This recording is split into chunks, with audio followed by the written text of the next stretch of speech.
I wanted to be a trophy before I wanted to be a man. I wanted to be a weapon before I wanted to be safe. My helmet is a mask. Pencil-thin bars cage my face. Fiberglass and hard white pads hug my skull. I know the boy I am.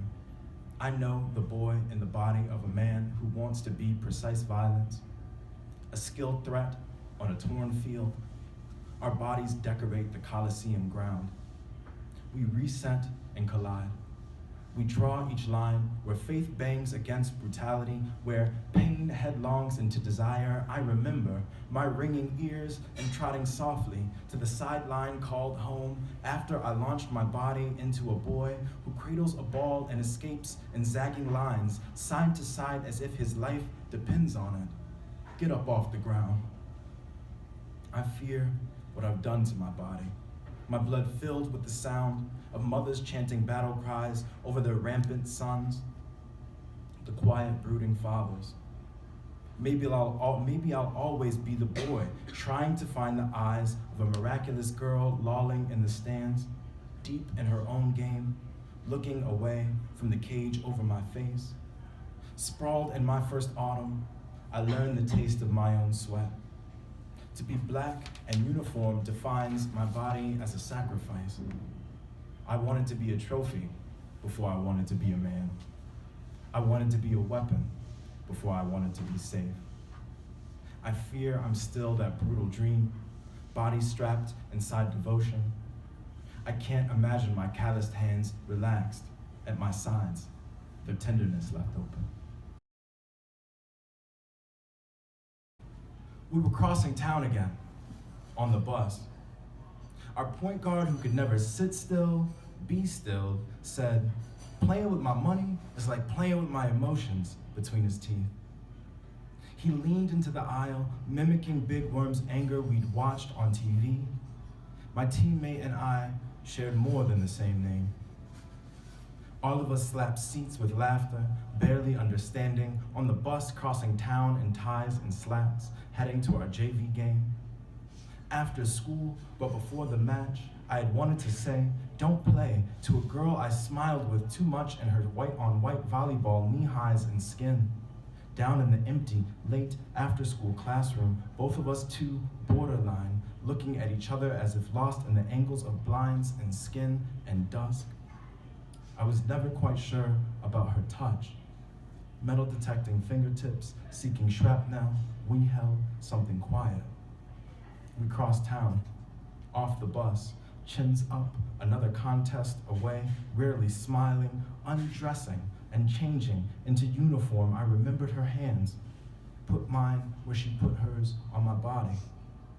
A boy said, "And you know this, man?" We laughed and talked shit when what we wanted to do was understand.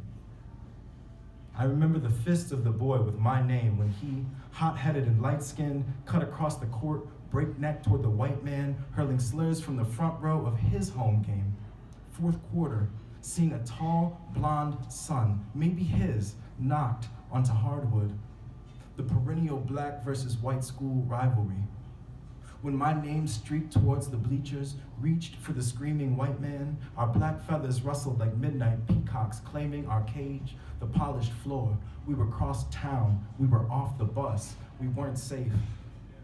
Not while playing away or sweat-soaked inside patent leather Jordans, toes clenched like talons, cursing with our bodies under the buzzer's horn, straining to empty what gets stuck in hands, weapons that clutch torsos and throats, hummed in muscle, flexed shut. Off at this distance, I hold less noise and more silence. But what if we are made of this violence? Through. Preposition 1. In one side and out the opposite or another side of. As in, after days of wandering, they finally carved a path through the deep woods. The littlest of them all couldn't help but stare at how the standing water had soaked through his socks.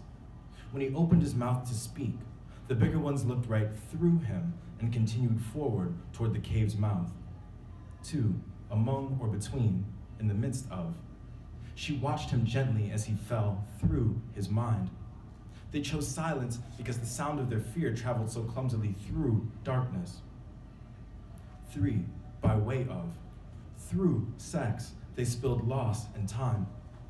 Through sex, they learned to desire their most intimate disguises. 4, A, by the means or agency of. She learned how to distinguish between different kinds of smiles through her trips to the general store with her mother, grandmother, and later on through her daughter. B, into and out of the handling, care, processing, modification, or consideration of.